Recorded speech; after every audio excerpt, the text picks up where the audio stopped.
Hello, Internet, and welcome to The Game, brought to you by Dungeon Studios.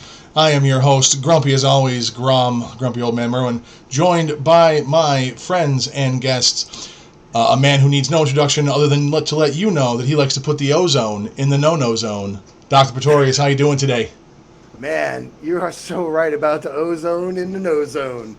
But I have to say this, I am really rolling at, disadvantage because my immunoglobulin is coming up in a few days. I need it bad, so I'm going to try to keep up with everybody today. So what you're saying is you're a couple quarts low, is that correct? Yeah, I'm very low, and my white blood cells are attacking myself right now, but I'm in it for the fight, man. I'm in it for the fight. Well, hey, I thank you for suffering and being with us. Also, tonight we have a guest on this Saturday special. Two guests. The special episode Saturday. We have with us Mike and Jeremy from Mike and Jeremy Steal Your Podcast. Go ahead and say hi to the Internet, guys. Hey, Internet. Hi, Internet. Hey, Mike. We've met. Hey, We've Mike. met before. Yes, the Internet is familiar with you from your podcast, which I think is wonderful and a great idea, and we will get to that a bit more later. But unfortunately, if I don't do the shameless plug, the producer will beat me in the head with the stick. So I'm going to slide right into that, and then we're going to get some feedback from you guys. We're going to get your nerd cred and get your thoughts on things, because I can't wait to hear about your gaming stories. So with that being said, let me slide right into this. Want to remind everyone to check us out on our website, dungeonstudios.co, where we have adventures. We have the Enron Chronicle. And, Doc, I believe we have something new in there today? Yes, we have Map Monsters, and I'll talk a little bit about that later. We won't hold that right now. But we also have our great Volume 2 adventure modules there as well. You want to check those out. Wonderful. Thank you very much.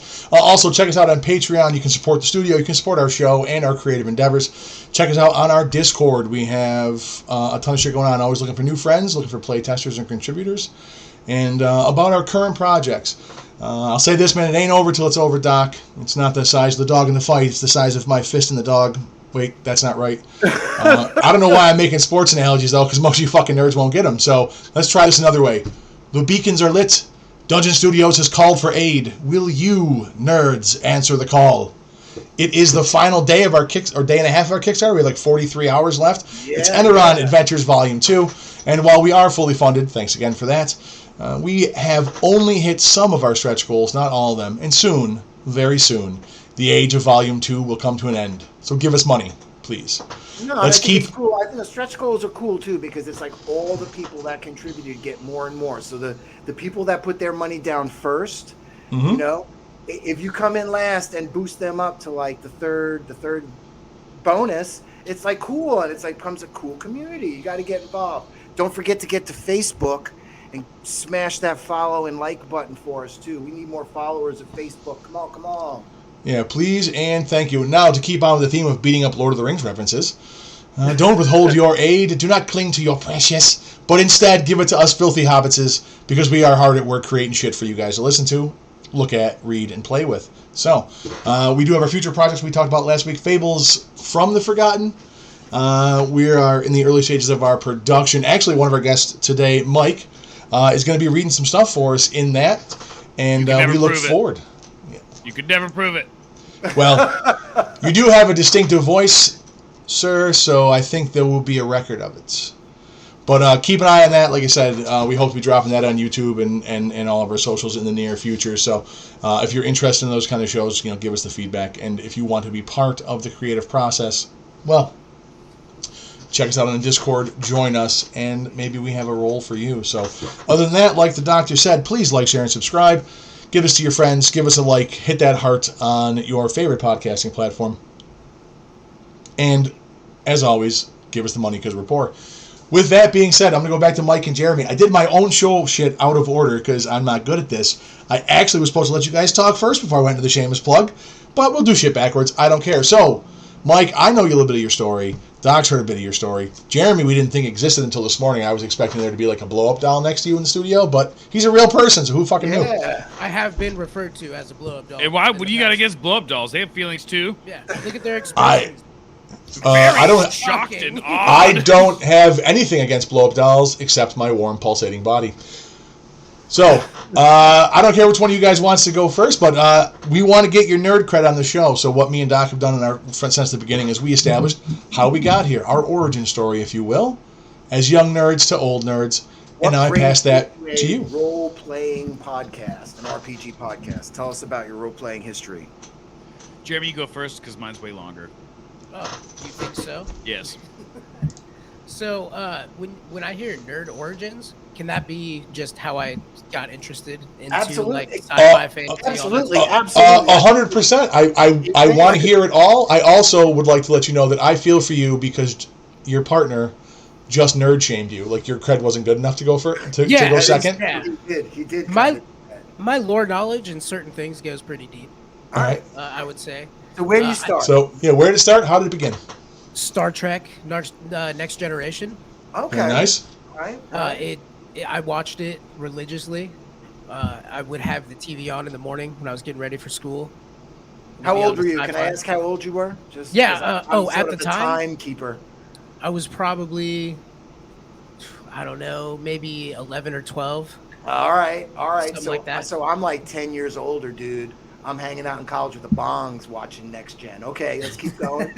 All right. Yeah, and it also, like my dad we built like Millennium Falcon models. Oh, cool. I didn't know what we were building. I just thought it was a cool spaceship. No, you know? but that's great, dude. That's excellent. Yeah, so he was way into Lord of the Rings, so like we had read the books and stuff. But really, Next Gen, Star Trek Next Gen. Now, wait, stop. I gotta stop you. So your dad read you Lord of the Rings? That's so cool. Well, he gave me the book. He Okay. made me read it. He made you read it. Like Yeah. you're going through. That's even better. It would have been cool if it was like story time where I was laying down with hot chocolate, just chilling, and he was reading it to me. That would have been And then the photon torpedoes shot out. No, seriously, my daughter and I do a lot of that. We've done a lot of that with Potter. We yeah. read a lot of that together because she's a D&D player, so we love reading that, and we read stuff together. And she does characters. She does Hermione, and I do Harry, and I do Snape. I love it.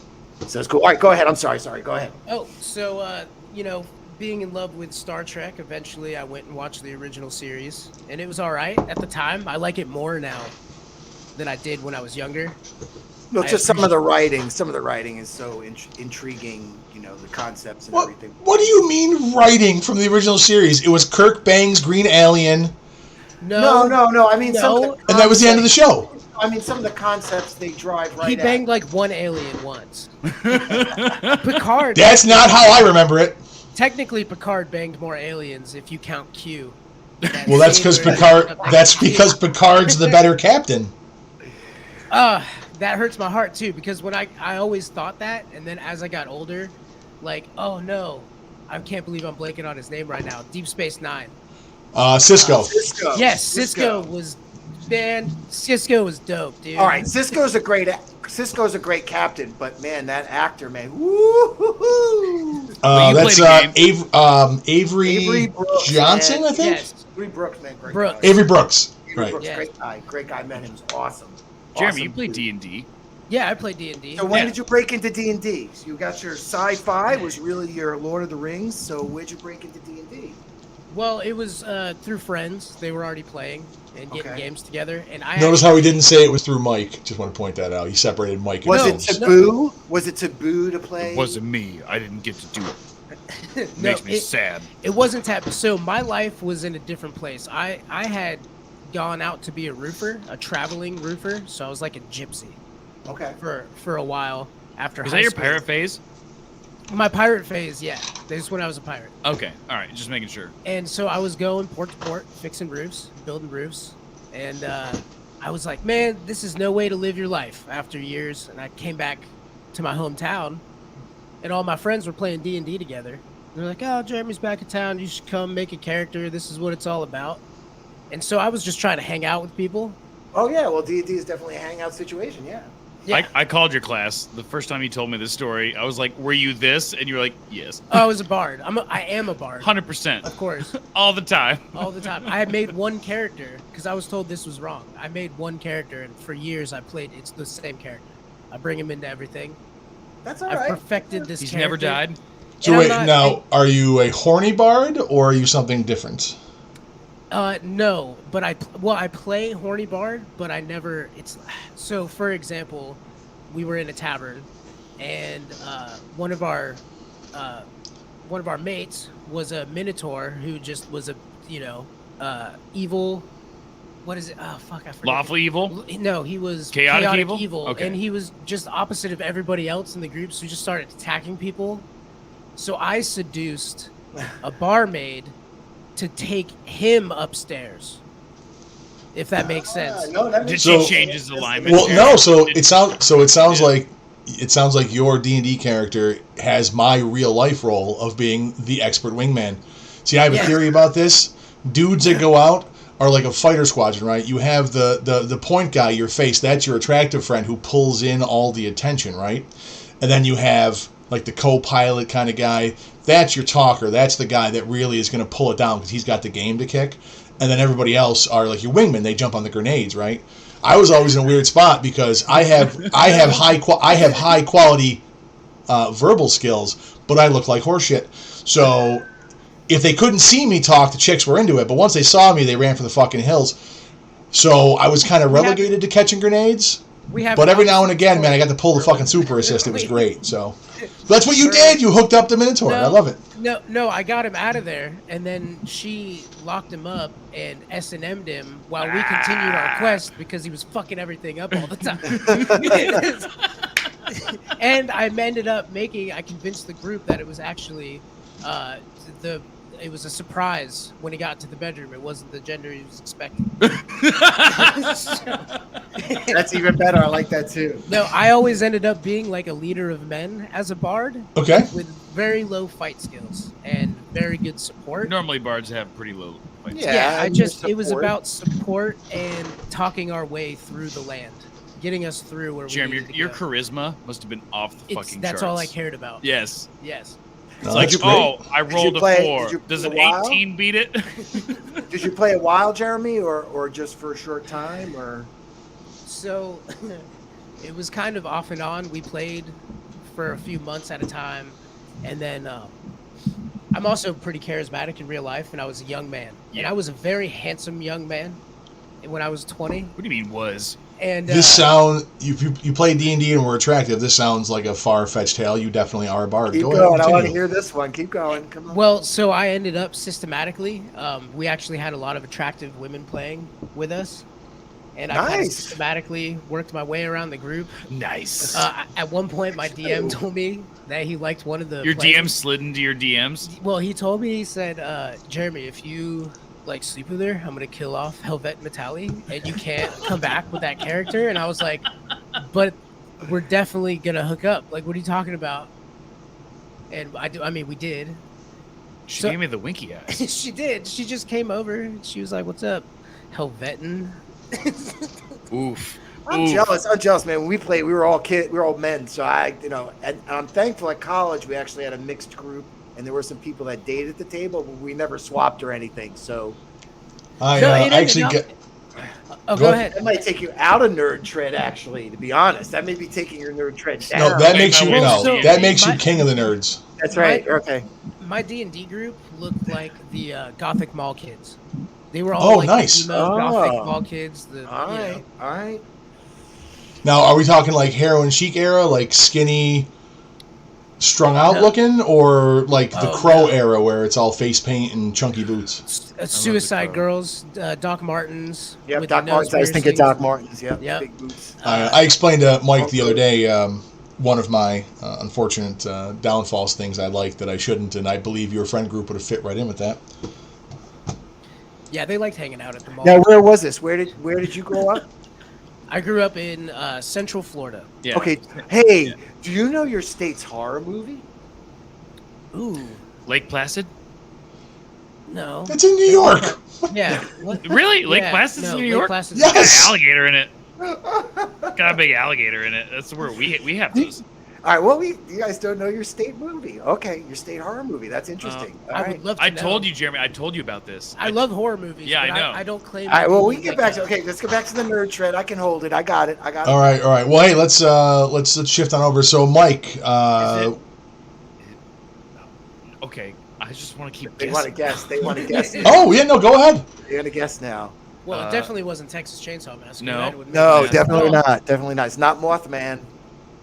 No, that's West Virginia. Yep, That's yep. where I was born. And it's not Exorcist, right? Actually, that's in northeast. DC baby, DC baby. Horror geography. Here we go. God, is it like Jeepers Creepers? Yes! What? Yes!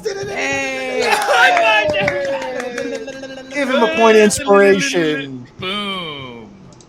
All Nerd right, cred. very nice. All right, so I'm going into my nerd cred now. Did Jeremy hit the end of his, or have anything else after it's kind of scurrying off after scoring all the And then I ladies fucked all the hot chicks. Well, and yeah, then I mean, we- yeah, I just assumed the minute that you got with a woman that your D&D ended right there. I just figured that was the end of it. No, because after that, I won't go into like long about it. I'll just throw out names. I got into Farscape. I got into SG. Farscape's good. Dude, Yeah, I'm wearing my shirt right now, my Farscape shirt. Yeah, dude, I love Farscape. I got into, I got into everything. There's sort of a Galactica. rebirth Cylons. then. There was a big rebirth then of sci-fi towards the end of the century there. Definitely. Cool. Nice. That's awesome. And then I hear that unfortunately, your real life now keeps you kind of busy. You travel a lot, so not much gaming you get to do currently. Not really. I play Sea of Thieves when I can. I'll get on video and play. game? Yeah. No, It's a that's video great. game. We talk about It's a pirate video game. Let's be clear about Yes. that. It's a good one too, by the way. Jeremy's a pirate, and one day you'll hear that story on our podcast. I was a legit pirate at one point. No, in my you life. guys don't understand. Like when I say Jeremy's pirate phase, I meant he was a pirate. Legit. And there's Like a whole on a thing boat about- taking plunder? Is that what, I mean, are we getting that deep? Well, it was like a land pirate. Definitely port to port. All right, a land pirate. That's legit. There are land pirates. But anyway, There are land pirates. continue. Yeah, I fell into the hole, dude, and I love nerd stuff. Now my nerd stuff is history. I Okay. love now that I travel everywhere. Oh, nice. And I know you guys do comic books too. I've heard you guys talking about comics. You love Yes. comics. Yeah. We'll catch up on that later. Yeah, we hit on the history stuff all the time because it's a good source material because real history is as strange as anything people have ever imagined. It's real life lore. Yeah, It is, in fact. absolutely. Mm-hmm. I always like hearing the bits about like tortures and like the horrible things people used to do to each I other. bet you do. And when you there you go. But when you hear that, you're like, wow, that come from a story. That's fake. Like no, they really did that. Like Genghis Khan reduced the world's population by like 10%. They didn't take Like as many that. baths. Do you imagine how many women he had babies with? They didn't really take baths like that either. That's crazy. Gross. Gross, weird. Super gross. The That hairy took Mongolians. a strange turn. Somehow we're talking about a dead So did guy's he. junk smelling. Okay. That was a pretty strange turn for him to do. I also Give think me his all death over is his listed as inaction. And define that. He was You know? define that. He died in action. In action of what? Exactly it, man. and Missionary I, action. a little bit. I don't know if I would call him a missionary. He was storming the gates. Reverse cowboy. Literally and figuratively. Yeah, quite true. How did Apparently, there's you- a giant, ridiculous like tomb built to him, and his body's not there though. They buried him somewhere in the steppe. You'll never find him, kind of thing. Cool shit. Another cool mystery. Yeah. All right. Let's go Mike. on. Next nerd. Next Mike. nerd. Oh god. Yeah, Mike, you made what us. do you got Yeah, for us? Mike, you made us wait. So I've don't never- build this You're up and never let us gonna down. Mike, you're never not been gonna a beat nerd. Farscape. You look down upon my nerdum, but you can't beat Farscape, dude. Okay, maybe you know what? Maybe you're right. Maybe I'm gonna be eating my own words right now, and I'm mentally prepared for that. So let's continue. Do it. So if we're talking about, let's go ahead and start with D&D because that story is far longer for me, specifically when it comes to nerddom. I got into it. I was I had my daughter, and then I had to get a better paying job so I could support having a daughter, and so her mom could stay at home. And I got a physical labor job. And what do you do during those jobs? You listen to podcasts. Right. And so I started getting into podcasts, and then a buddy of mine was like, "Have you ever heard of D&D?" I was like, "I mean, I've heard of it." He's like, "Well, yeah, there's like these people that like play the game on podcasts." And I was like, oh, that's really, really great. And the first D&D pod, it was not Critical Role, although I eventually got into that. I was Adventure Zone by the McElroy brothers. Yep. And Yeah, so yeah. I started listening to that, and I thought it was the greatest fucking thing in the entire world. I bought the books, and I immediately started writing a campaign. I had never played the game. I heard about it, and the first thing that I Wow. did was like, I'm like, no one I know knows what D&D is. So I have to learn everything about it and then make a campaign because I didn't want to buy a module. I was like, no, it's going to be my story. So I wrote this epic story. It's going to last Here. I wrote a 2-year campaign right off the bat. Wrote a 2-year, a minimum 2 years. It might be 3 or 4 by the time they make it through the whole thing. And so I got some people together. We started recording it too because I wanted to do a podcast. I was like, I want to record us playing D&D, even if no one hears it. It'll be there for my kids to listen to in the future, like in the cloud and stuff. So I was like, they'll be able to hear us play D&D. And so we got everyone on mic. We started playing this game, and we went through, I think, 6 sessions, 6 4-hour sessions, which didn't even equate to 5% of the main storyline.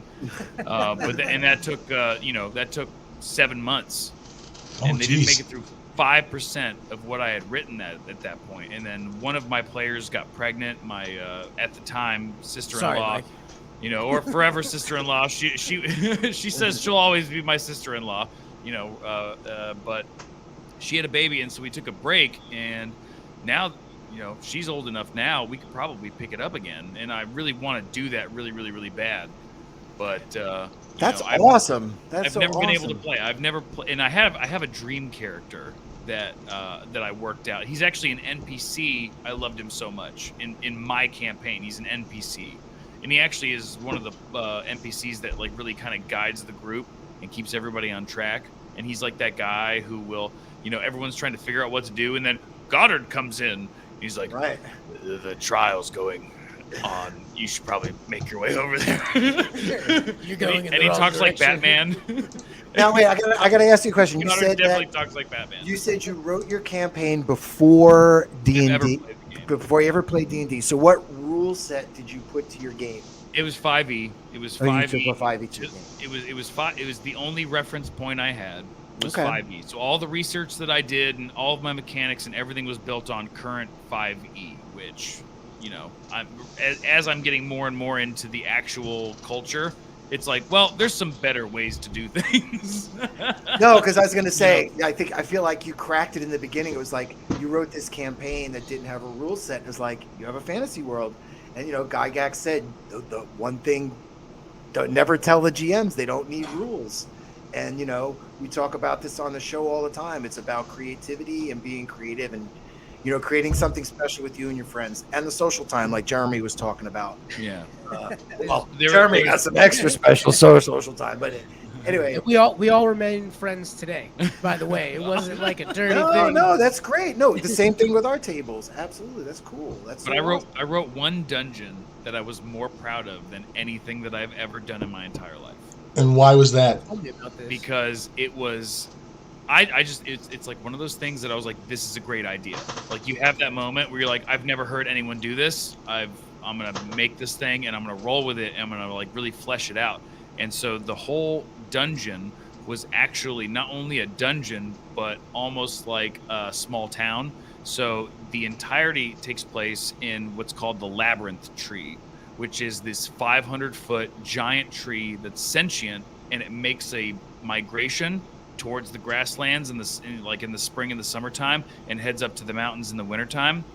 But it's a moving giant tree, and in one section of it, it's hollowed out, and there's a full marketplace. So it's run by the whole tree, which is by itself nomadic, has been populated by industry in order to take advantage of the fact that it's a giant thing that moves by itself. I love it. I freaking and love it. Yes, it's great. So there's 3 families. The Undertrunk, which is run by the main militia. It's called the Stein Militia. It's run by a family of bugbears, and they're down to their last 2 descendants, a father or a man and wife, and unfortunately she was murdered. And so before you get to the dungeon, they had to solve a murder mystery. Oh, cool. And so the Stein family ran the Undertrunk.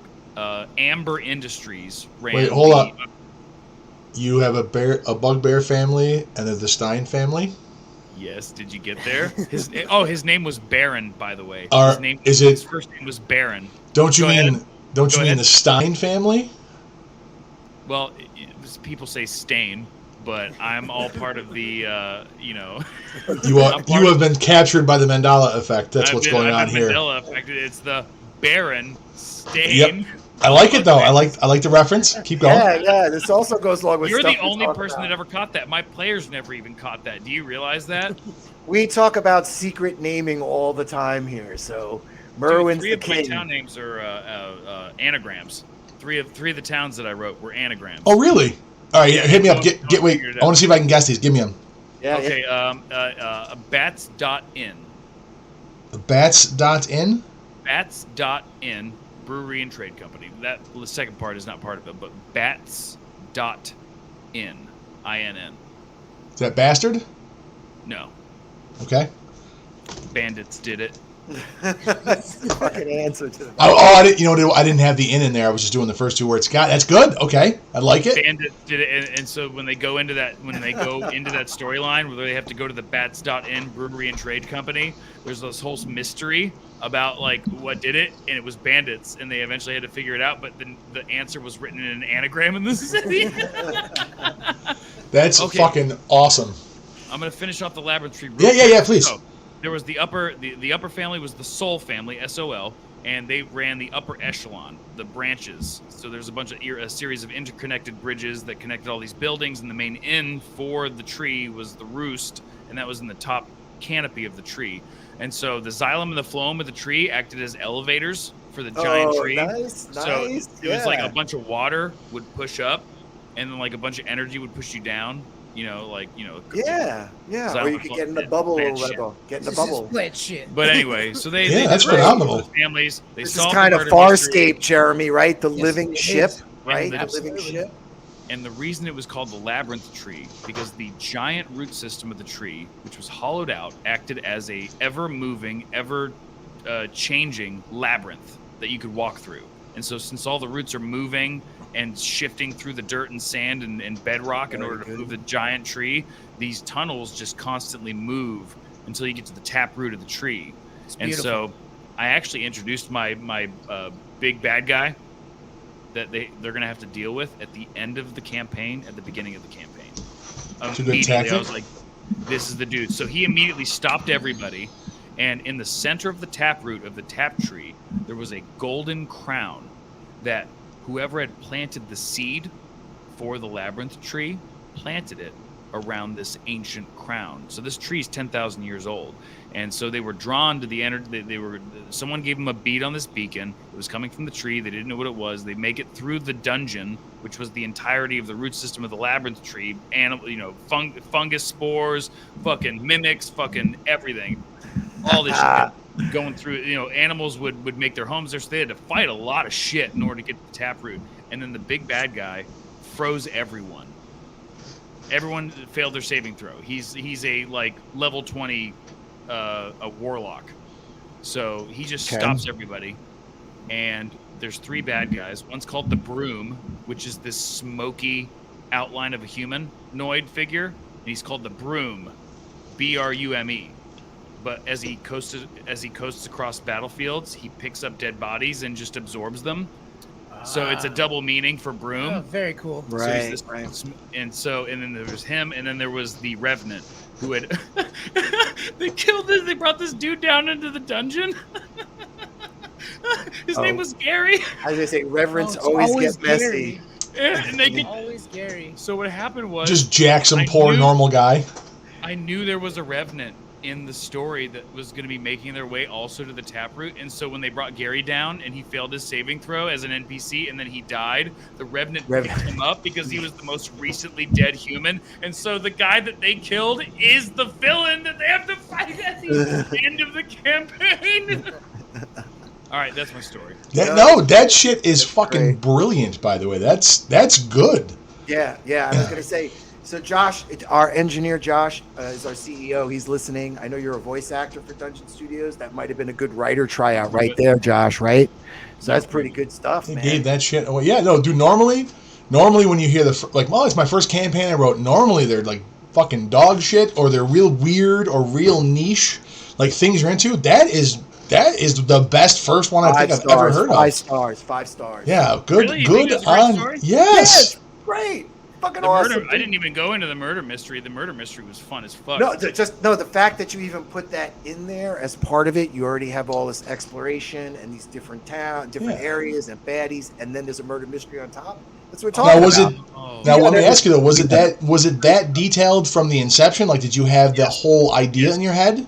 Yes. I've known Mike for a very long time, and this makes complete sense to me. Oh, and then the bad guy took... Oh, that's right. The bad guy ripped the crown out of the taproot. And this was before you knew anything about D&D. And the whole entirety of the tree started to petrify, and it was a time race.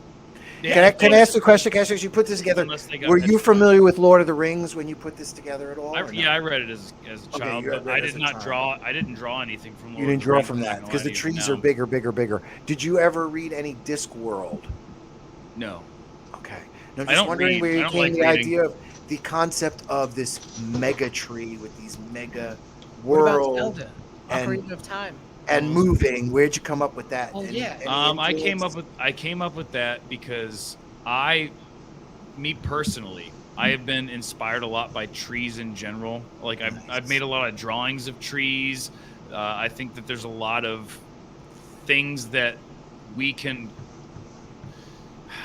What's the word? We can learn from trees. You're a Rush fan, then. You're a Rush fan? I was going to say the same thing. That's his favorite Rush song. That's his favorite Rush song right there. We don't need to explain anything. Just say, you can start singing. I don't know. Trees are just one of those things that have always inspired me. And so I was like, I'm turning this tree into like a thing. It's going to be a huge fucking thing. No, I love it because you have to remember, too, I was an outdoor educator before I came chronically ill and got back into gaming. So I was all about trees. This is great. I love it. So let me ask, so you said you eventually, you started out with listening to the live plays. You eventually found your way to Critical Role. So how fucking geeky were you when they got to the Sun Tree? Have you gotten that far? Yeah. Oh God, yes. The Vox Machina arc, that campaign, campaign 1. Yeah, I was just like, that's pretty dope. And the voice he gave, fucking the tree. It's like, hey, bro, I'm the Sun Tree, man. That's wild, bro. I always thought that was hilarious. My tree was sentient. He would grow this little growth. Like any point in the tree, if you say sprig, the tree would pop up like this little dude out of the wood, and he'd be like, hey, I'm a sprig. Hey, how's it going? What do you need? This is great stuff. This is so awesome. No, I know. That's again, bravo, sir. That is wonderful. Unfortunately, Jeremy's story was better than yours, so you need to take a back seat. Right. It's now Jeremy and Mike steal your podcast, not the other way around. Okay. You know what? I don't argue with that. People care about Jeremy way more than me. I just show up, man. I'm like the son that he was just talking about or whatever. No, I'm like you. I'm like Doc. I'm you, like Doc does all this research and everything. Like, yeah, I'm getting ready, and I'm like, dude, I woke up 8 minutes ago. Let's talk about fucking curmudgeons. I don't know. I don't give a shit. Wonderful stuff, though. I love it. Historically, for our podcast, Mike is like, let's show up at like 5 or 6, and so I'll be like 6:15 it is. And then you show up at 7. Yeah, and then magic.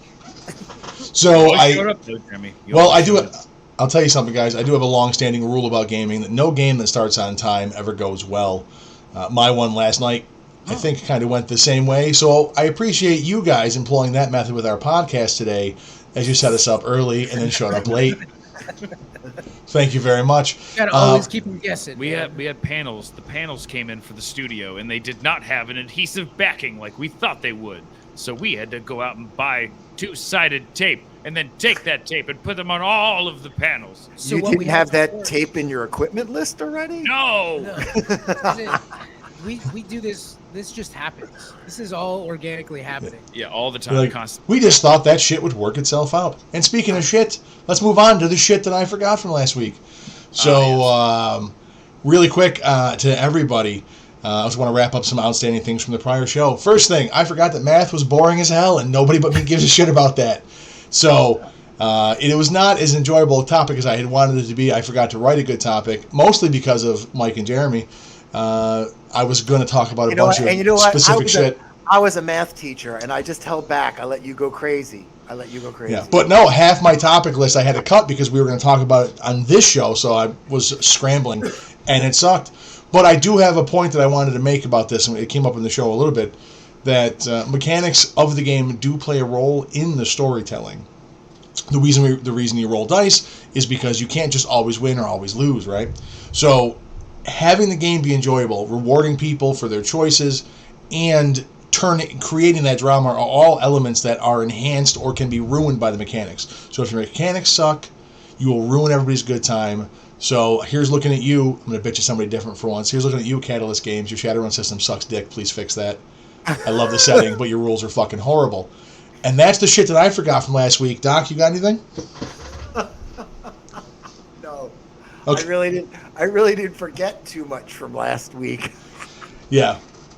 So, all right. Well, hey, that's what I forgot from last time. We'll try to do better in the future. But this is the worst podcast on the internet. And thank you for listening. Remember to like, share, and subscribe. We appreciate it. I killed Doc. He's over there dying right now. Well, let's move right into this, though, as we were talking about things, your week in games. So you guys are guests. I know, Jeremy, you unfortunately have a real-life job, which you need to support Mike in his habits. So you can't game. But, Mike, did you play anything this week? Did you have a chance to do any gaming? You did not. No, I never have a chance to do any gaming. Oh, I did. I played a game. What? Oh, nice. What'd you play? Yeah, I played a game with my wife. We, well, not that kind of game. Hold on. Doesn't matter. We played the Dark Anthology. Do you know the well, it's video games. I didn't get to play. I confused. No, hey, look, games are games, brother. Merwin's good. Go ahead. The game's the game. All right, what cool. game? So video games are cool. All right. Yeah. So it was the Dark Anthology. They came out with a new game. It's like a book of tales. It's an anthology, just like a horror anthology. Yeah. Right. And you play. Your player. You make your choices. It's very easy to kill off all of your people and make all the wrong choices. But it's just a story that plays out. And when you say horror anthology, what are we going for? Like Insane Cthulhu, Classic Monster. So this one in particular, they're all different. This one was so H.H. Holmes, the serial killer. From California. He had the murder hotel in California. Yeah, the murder hotel. So it starts off with that murder hotel, and then they go into today's time, where a person is recreating those crimes in his own like Saw type like warehouse. Nice. Okay. And this is what you did for fun with your wife? Oh yeah, she plays more games than I do. Oh, does she fall into the standard serial killer fan like wife motif? We like horror movies, but she's more, I don't know. She doesn't like those crime mysteries as much as like just a haunting of something. Oh. Well, that's a good sign. That means she's not plotting to kill you, so that's good for you. No, I'm the best thing that ever happened to us. And now she's definitely going to kill you if she ever hears this. She's been cooking all day. We got people coming over, so she's at home cooking. Oh, well, no shit. All right, then. So, Doc, did you get to get any games in? Yeah, actually, I was lucky. I didn't get to DM because I had to go. The Girl Scouts did not play because we went to the Navy basketball game to see the ladies play. They were awesome, even though they lost. It was great game. But then I got home in time to join my group. They have an alternate game. We're not playing Ravenloft, and I think I discovered, our DM didn't tell me what it was, but I think I discovered it. I think it's written by it's DM's Guild, The End of Vecna or The End of Time. Something. I think we're playing that secretly. And I play a half-elf Eldritch Knight. And everything is torn asunder by evil forces. And God, it's sometimes becomes very railroady. I've kind of accepted it. Like we were in this pit where we were falling down this pit and these gargoyles are like falling down the pit with us. So then I grapple the gargoyle and then I realized, wait, you know what? I think we're dreaming. I think I'm just going to like dive into the side and die. And finally we all dive into the side and die. And then we're in a poppy field and we all fall asleep. And some of that, I really started to buy into it and role play into it really hard. So we had a really good time with it. A lot of fun. But I didn't get to DM. I'm actually DMing after the show today. The Chronic Adventurers get back together for the first time this year. So, Oh, nice. Good for you guys. yeah, I'm kind Nice. of excited about that. Yeah. Yeah, I scheduled a play test. Thought it'd be a good idea to do that after work. Didn't get to do any of the real prep stuff that I needed to that I knew was coming up. Okay. So that game started right on time, and I think it was a disaster, which is just proves my point. And I was running it, so how good can it be, I guess? But no, we ran the third session of Titan's Peak, one of our modules from the upcoming Eneron Kickstarter. And it went okay. The party had a different composition, and I was accused of setting up somebody for sad, savage failure as their character couldn't do anything the entire course of the game. I wasn't trying to do that. Not my intention, but sometimes shit happens. But it was a lot of good feedback. Well, we were talking about this. Certain adventures have certain restrictions on certain classes, and I think you have to really try to have a perspective, a positive perspective, and see it as, how can I play my economy differently, or how can I play my character differently? That becomes a big key. Yeah. Bastard. Yeah. Well, yeah, and I built him. So, and Mike, since you have built a wonderful campaign and world, I will ask you this question as a DM. And we have a bunch of these topics coming up later on when we kind of run through our previous shows to get your guys' hot take on things. But let me ask you, when it comes to building things, do you care if a certain scenario makes your player weaker or stronger or nerfs them in some way? Or do you try to keep it balanced? To make them weaker or stronger. No. I give them equal opportunities to. Okay, so for example, I have a rogue, and he likes to steal shit. And what do you do with people who like to steal shit? Cut their hands off? Traps. You make traps for people Set them up. who like to steal shit. So Okay. you have that overly, tingly fingered rogue, and so you put him in an opportunity to steal some shit. Oh no, it's cursed. You stole the cursed thing. You didn't have to steal the cursed thing, but you did steal the cursed thing. And so there's this one where I'm actually going to be writing, one of the dungeons is going to be a museum. And so they're going into this major, economic hub, and there's going to be a heist. So they have to steal this thing from the museum, which is a multi-leveled, almost like the movie Raid, Okay. Or, well, I guess Judge Dredd. Oh, better. The high. Really? Yep. Really? Better than the Raid? I don't know. Super City apartment. The Raid was a masterpiece. Yeah, the Raid one's the Korean one, right? Yes. Yeah. That was a masterpiece. So it's very Raid style. Stallone. I'm gonna go with the movie. No, we're not. I'm gonna go with the movie. We're doing the. No. If he's talking about Judge Dredd in the apartment, he's talking about Carl Urban's Judge Dredd. That was a way better movie than the original one. I mean, it depends on how you watch your movies, I guess. You know what? We're getting beside the point. They have to go into the museum, and it's going to be a series. Basically, the whole point is they're going to make their way through the museum when it's inert, right? Top floor is where they got to do the thing, and then they have to fight their way back down through the museum, and all the shit that they already passed, like, is coming to life and shit, and trying to kill them. When is this game? Oh, it doesn't happen. We haven't even started playing again. This is shit that I wrote. I told you I wrote like 2 years worth of so shit. You're ready to play. You're ready to play. I'm always ready to play. All right. That's awesome. I'm trying to get everybody back together. Get the band back together. Well, if you ever have any free time, you are welcome to sit in on our play test, because we always need play testers. You could get to play. That's right. I've never played before. Also, just to throw this out there as a segue, shameless plug, or as a callback, shameless plug, we are working on the Fables of the Forgotten, tales of those who have met their end in Eneron. I would be very interested to see what end you write for Goddard. You could submit his story to Fables of the Forgotten, and you would get to voice him and his final tale of how he went down. Dude, Goddard will immediately, dude fucking loved his fucking wife, right? So his wife was elvish. He's a human. She was a potion maker, and he went into business with her, and they fell in love and got married. And she realized she was going to outlive him by so long that she made a potion to extend the life of a human to the same extent as an elf. And so when she created that, she was on her way in a caravan with that potion, and she got fucking murdered, and that shit got stolen. He had already taken the first dose, so it had worked, but she had made a second version that she feel like she may have, got some kinks worked out, and then she got fucking murdered, and so now he has to live the life of an elf with the death of his own wife, who he blames on himself because she was working on keeping him alive. It's awesome. Oh my gosh.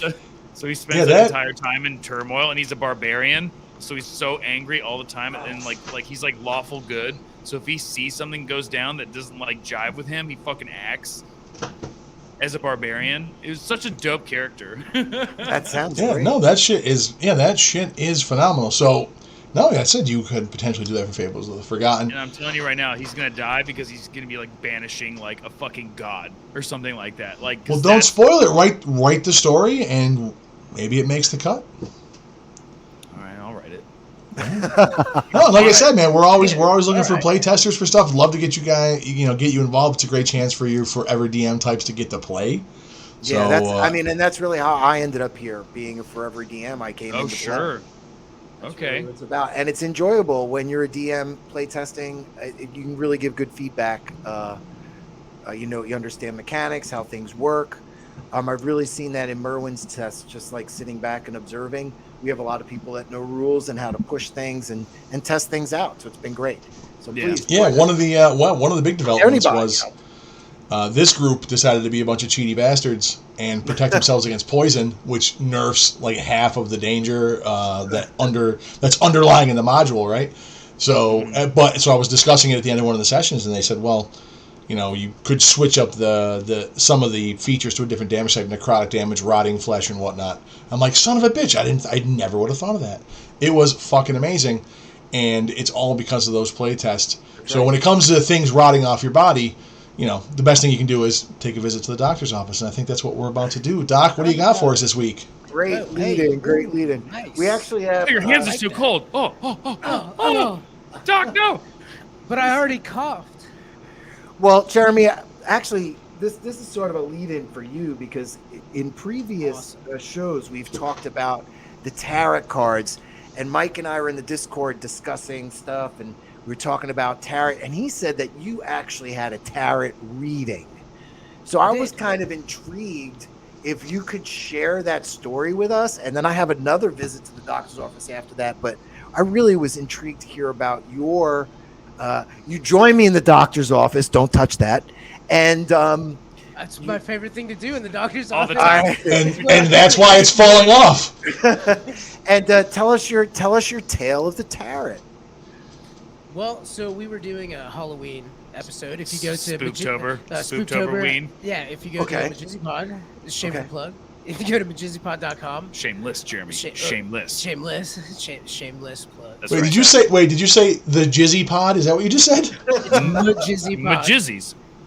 MajizzyPod. Spell it, Mike. MJSYPOD. MajizzyPod. Michael and Jeremy steal your podcast. Just Spotify, like Amazon, wherever. That's like Arcade DMs. That's a good. See, I gave you good for you guys getting the plug out there because I would have been looking at porn websites trying to figure out where the fuck your podcast was if I thought that's what it was. Continue on, sir. The tarot. So we were doing a Halloween episode, and Mike knew a person, Chuck, who she does tarot card readings. So she showed up, and would she bless the room with sage or something? Yes, Okay. It was. I thought she was doing it illegal lingered drugs. for days. Yes. Now, is this Chuck from the cult episode? Right, same Yes. person. Okay. Yeah. Yeah. Yep. Chuck, and she did this. We did the Spooktoberween episode, and she's Wiccan, so she read Jeremy's tarot cards. Yeah, sage is heavy duty stuff. I can't be around that. That actually affects me biologically. It was actually it was Oh yeah. it was white sage, and she never answered my question. No, you asked it three. Well, no. She tried to tell us why sage because of our previous I don't episode. understand why it's white Why sage, sage? and it's not black sage. Why? And why sage? Why sage? And why sage at all? There's Why so sage? many And herbs. she tried to answer that question like 3 times, and we kept interrupting her. Because it's all not. It was all nonsense. Oh. So I got like I don't know the devil card or something. I got some kind of reading. And Well, it was we called it the Happy Time Fun card. It was Yeah. Satan like chopping the head off of a human being. It was like, oh, that's the Happy Time Fun but I card. think it was upside down or twisted, so I was fine. Okay. Yeah. It was Mick Twisted. Is that what you just said? It's something like that. She said it was something. It was. I got this card out of my fucking Happy Meal. I don't know what it means. She's like, oh, this one's chrome and in Japanese, so you're fine. So That so one's really you didn't able to- really seem to be able to take it seriously at all, is what you're saying. Well, Mike actually is the one afterwards because Mike was like fully paying attention to what was going on. I was having a good time, Okay. and Okay. he told me that it basically did. Mike, you told my reading back to me better than I could remember it. Well, it was kind of weird because it was like you're starting a new venture. You're doing it because it's fun, and you don't really plan to see anything out of it other than the fact that it's something that you're really enjoying and you've found something to like put your heart and soul into. Just the podcast. And it, like we had started this podcast. And So everything, she was kind of just talking around your podcast, pretty much. well, there was two in particular because it had to deal. It was the parts that had to deal with his future, Okay. and I kept making a joke, and I was like, getting frustrated with Jeremy. I was like, so when is he gonna die? Is he dying? Jeremy's secretly dying, right? And I was just like, that card with the skull that has hair on it means that I'm gonna grow old with hair. So, and she's gonna like, die that's with a not hole how in it?" this works. And You're like, she no, had but to go I like this. I Well, do. and I then- do. You have to like memorize a pamphlet for like what each card means, and like I don't know. I feel like it's better to just go off your gut. Be like I don't know. It didn't really mean anything to you in the reading and the card. And actually, I was just happy to be there. well, it's funny because when I did my research, we talk about different cards having different impacts on people too. What deck you use and what decks different mediums use. So that's interesting. I You can prefer talk- tech decks. Nice. nice. Decks. I like that. I like that. So thank you for sharing that with us. I was wondering how that went in real life for you. So I had- let me get. Go ahead. Yes. I was going to say, I just want to make sure I understand. So this woman, your friend, tries to give you a reading to show you your future. You ignore it while Mike takes it seriously, and now he's invested that you're going to die. Well, he hopes I don't. I guess, right? Yeah, I was more. Most of the rant was like, "Why won't Jeremy call me back when I call him? How do I get a better hold of Jeremy?" Jeremy's in Chattanooga, Tennessee right now. They're like, wait a second. What if today was the day? What if he's gone? I was just like, "When I call him, I would like a call back within 2 hours. Is that too much to ask?" Yes, I'm in a different time zone. It's like, why do you hate me, Jeremy? What did I do to you? But you don't get it. You don't get my text message 2 hours in the past, Jeremy, or the future. Yeah, but I sleep in. I live a different lifestyle. What are you doing with that? Waving it around like Andrew Dice Clay. But why do you have it though? I have it in my hand. Is that something we can do?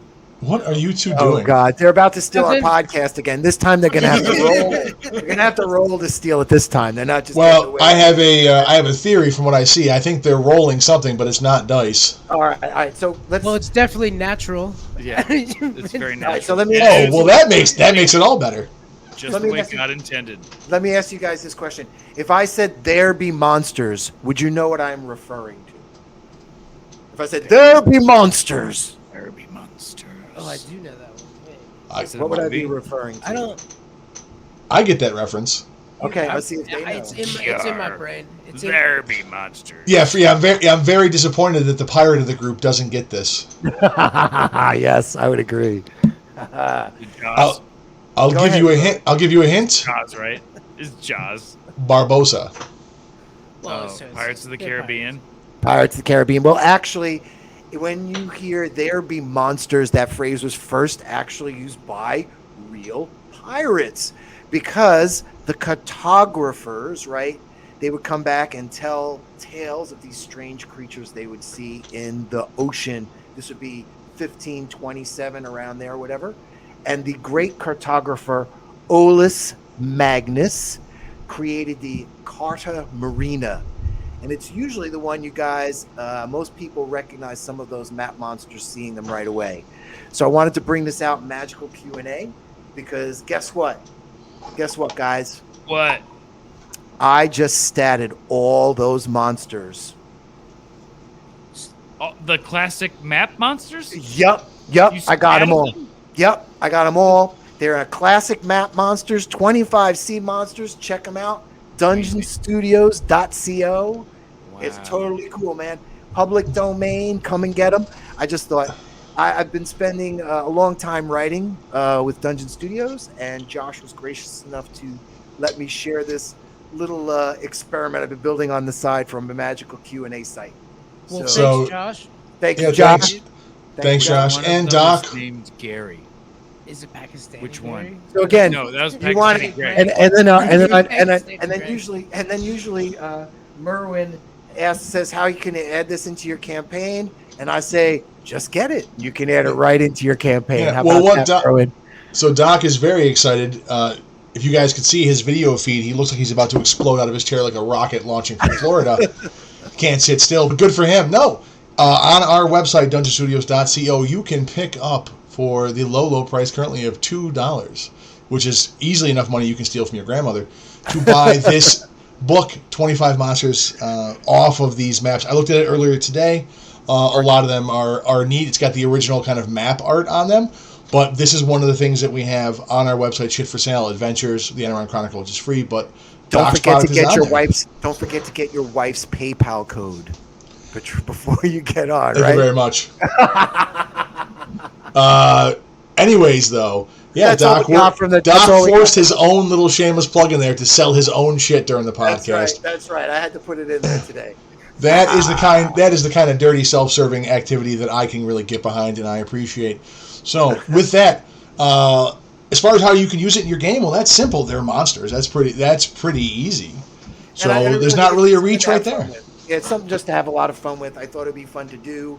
I had them put together more as sort of fun, and it's great that I'm able to share them now with people. So Wonderful.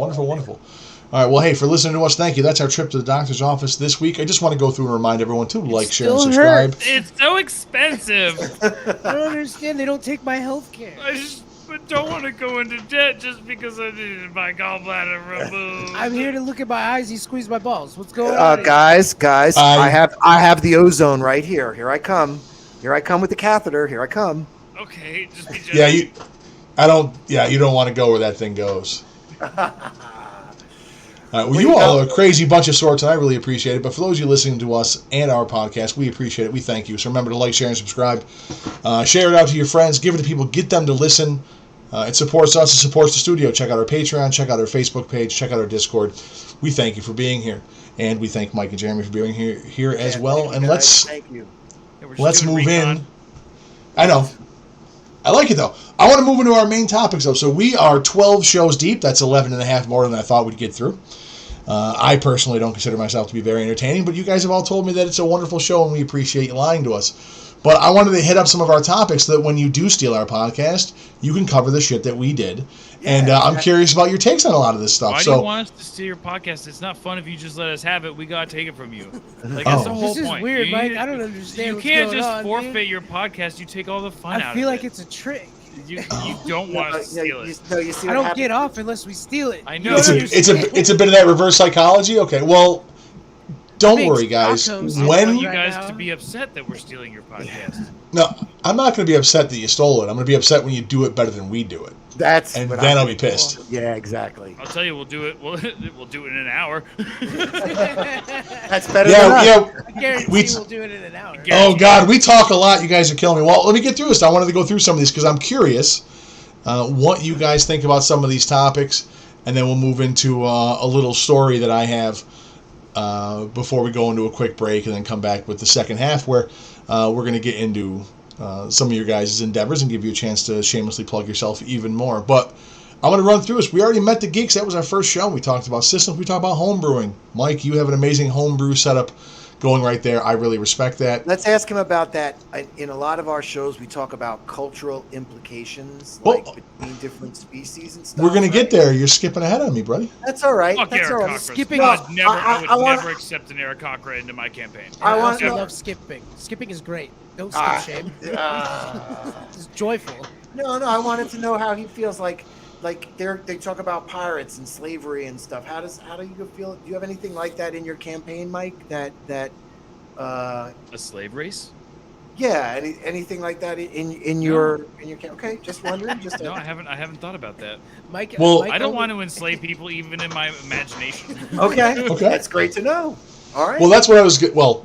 Since we're jumping around like a bunch of crazy people, let me ask you about this. When it comes to this kind of shit, do you have things in your world building and in your game that you specifically avoid, either to keep your players or anybody from being offended, or is it is what it is? Do you care about that kind of shit? I try not to put anyone in a box. You know, when people are playing in this infinite, you know, sandbox, I want that thing to be infinite, and I don't want them to feel like, you know, because I know all the people that I play with.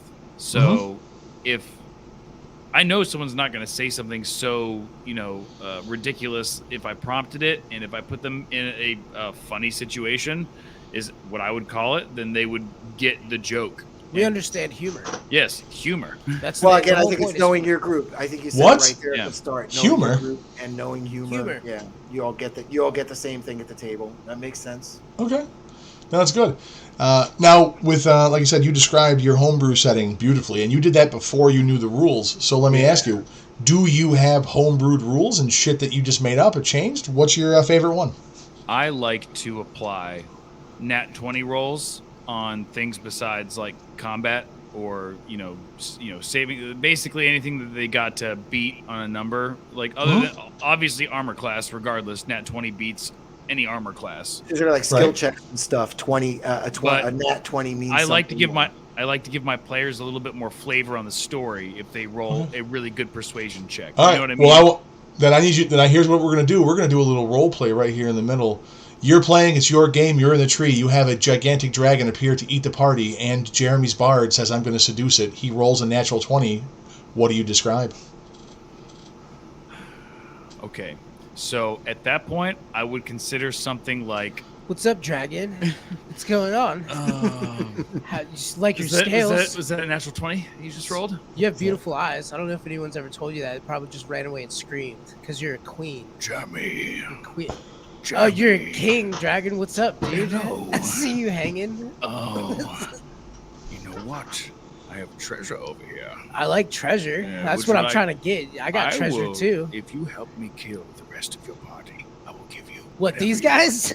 What did you think? These guys? I love you. I met these guys yesterday. Just think of the wonderful in a prison we could make. We started in a prison. Look there's a crown over there. There's a bunch of gold. What, crayons? I like to draw. Look at all the wonderful things in my hoard.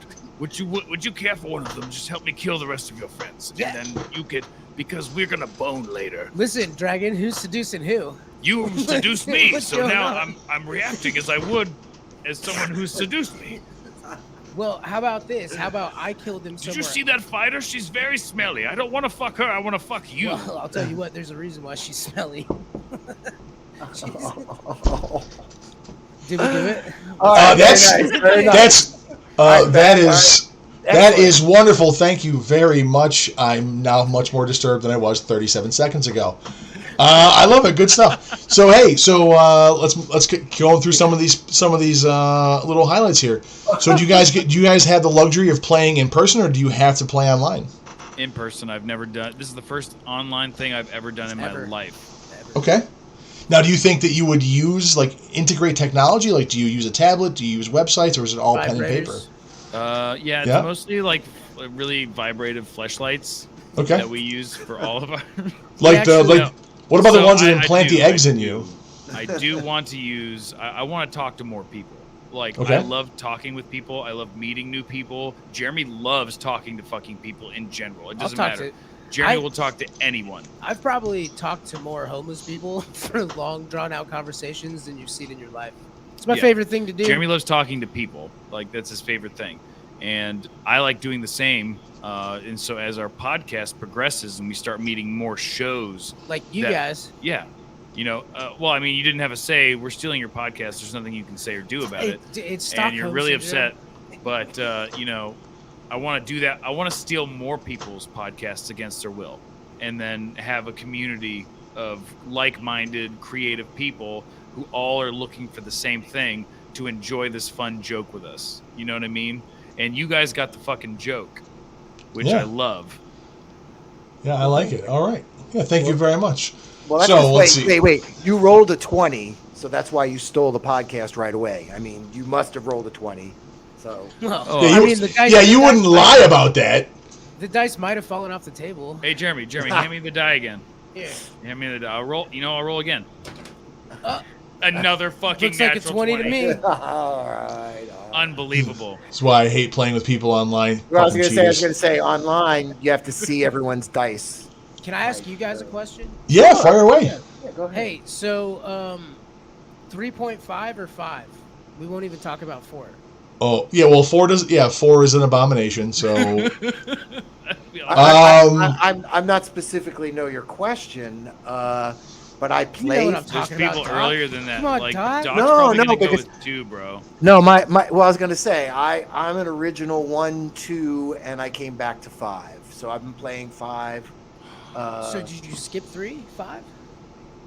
I skipped 3, 4. I skipped 3, 3.5. I was busy being a school teacher. I said I had left the game somewhere around late 90s. Gotcha. I was out at the end of, like, I say 2.5. All the stuff was coming out, and if we did play, we had everything we needed. I wasn't giving any company any more fucking money because you don't need rules. Yeah. That's Yeah, right. He is That makes 100% sense. Make right. your own damn rules. I mean, at that I was point, just- it almost had everything you needed to do whatever you wanted to do at that point. If not, you could make whatever else you needed from there. That's how. Yeah, for me, I like crunchier systems. One of the reasons I had the math topic last week is that I like having the additional mechanics and things. So I liked where 3.5 was going. I think, much like 5e, it has problems that need to be fixed, the same as second edition, same as first. But I lean towards the crunchier, systems. So 3.5 would get my vote versus 5e. I think I also was introduced to 5 very differently. I was introduced to 5 with some Girl Scouts that didn't know the game, and I was teaching them the game. So they played the game as novices and beginners, and much like Mike, it was more about creative game than the rules and everything for them. And then when I started test playing and started playing with people that have been playing 5e, since its inception, you see people with these multi-class characters and dips, and I got all these plus blah blah blah blah blah blah. So you see both sides of it, Absolutely. There's Absolutely. 2 sides of it. Definitely. So I was playing 3.5 when I started, and but my DM was very cool with being creative and loosey goosey. Right. So then he knew I wasn't sitting there crunching all those numbers. Right. So then it worked. It worked fine for you guys. Yeah, it worked out, and I liked. He told me he was way into 3.5, so he was telling me, like, Lou, you're definitely a bard. So let me help you build out the basis of your character. And I created the whole backstory and stuff. But 3.5 it's what made me like D&D. And then we got back together. Got back together and played 5th edition. I was like, oh, it's different. Oh, weird. Times are changing. I only knew 5e. That's the only one I have ever played. Is 5e. Yeah, I got introduced in the end of first edition. Played all of my formative years was second edition, and then we went right into 3 and 3.5. And then I was, my home group, everybody split up. My friend moved to Georgia, then to Illinois, and then I moved out to Buffalo from Syracuse. So I didn't have anyone to game with, and this was at the dawn of internet gaming. You really didn't have many options. So I missed 4th edition pretty much in its entirety. And then I got kind of caught a little bit at the tail end. Saw that it was just a desperate attempt to turn D&D into fucking World of Warcraft, and didn't even bother. And then I didn't actually have the rules for 5e. I found Critical Role and listened to it, and then I kind of picked up the rule system from the live play. Yeah. And I decided that I was so sick of not having a game that I would see if there were any nerds in my tiny little town, and I actually got enough people to make 2 groups. So I ran, I updated 2 of my campaigns, and I actually didn't have the 5e rules for the first 4 or 5 sessions. I hadn't bought the book yet, so I was just winging that shit on what I had heard, and it went pretty well. Hey, speaking of rules and things, so one of the things we've had a couple of shows about, we've talked about drama and tension and horror and things in games, right? So we're going to ask you guys this question. Jeremy, if you don't run games, you can just tell me what you would do if you did run them. But Mike, when it comes to your party and your game, do you strive to keep them alive, or fuck it, let them die? You go first, Jeremy? Oh, yeah. I'll go first. So, I like a playful setting, dude. I really do. I like joyous moments. So if I'm throwing horror into it, which I do love horror, I make it escapable, and I bend with people, but I've never sat down with like a really hardcore group of players that all knew all the rules, and it was just like what Doc was saying. It was more creative and just kind of playing around with it, having a good time together.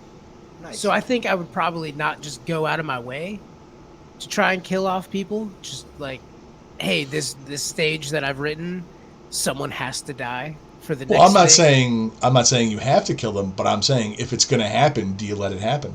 A lot can happen behind that DM screen, Jeremy. What does that mean?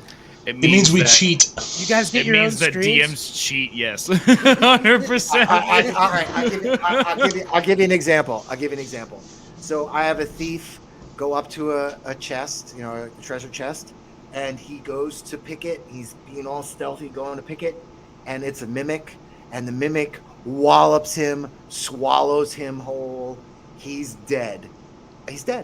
We're playing Ravenloft. He dies. Well, Now, so that's do you let the dice fall? Would you let the dice fall where they fall there, or as the DM say, "Oh, the mimic only bit you for this many hit"? You look at his hit point. Oh, he has 50. Oh hit no, points. you have advantage. Oh, you have advantage. I forgot. Let you roll again. No, how do you play that? So my DM that I had, a good buddy of mine, he would work stuff out with you if you could come up. Like, let's say that happened to you and that was the end of your character for that round, so you did die. So the rest of the game that people are playing, you are dead. Right. If you could come up with something creative enough, if you could read the book and find a cool little way around it. Find a weird loophole. Yeah, find something to get in. Okay. I Then- landed on my immovable rod, which then Something, locked yeah. in place and then tripped the subsequent skeleton horde. Right. Yeah, if you could come up with something that he would. I ripped out my left eye and left it behind and sent my body back to my eyeball. Did I tell you that I put on Vecna's hand? Did I tell you that I did that already? It was So during the short rest. I think that I would give people a leeway because, like I said in the beginning, I made one character, and I love that character. I've built such a lore around this one guy, over a decade's worth of lore into this one character, and I made it to where I could play him to where I was amnesic or whatever, or I would just pop into a new place and not know about what I could do, so I'd have to start over and play along, But I don't like kill. I fell in love with my character, and some people just they don't care. They'll make a bunch of characters. They'll role play whatever. So I guess it kind of depends on the situation. What's Mike's answer now? Oh, I keep those little babies alive because they're little tiny babies. Yeah, 100%.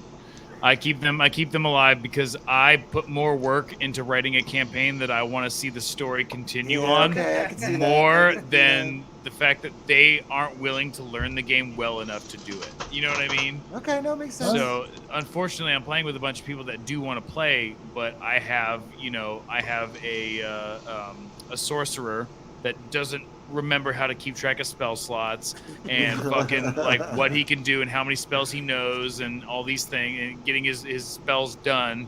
And I even bought him fucking spell cards. I bought him a full deck of spell cards. Yep. And then fucking like, here you go, bud. Just keep these cards. You go through them real quick. They're all everything's there.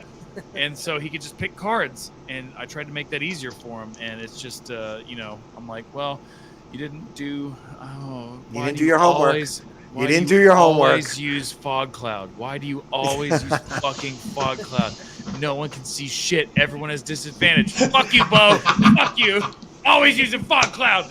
The only one who cares about that is the rogue. Everyone else has a terrible time.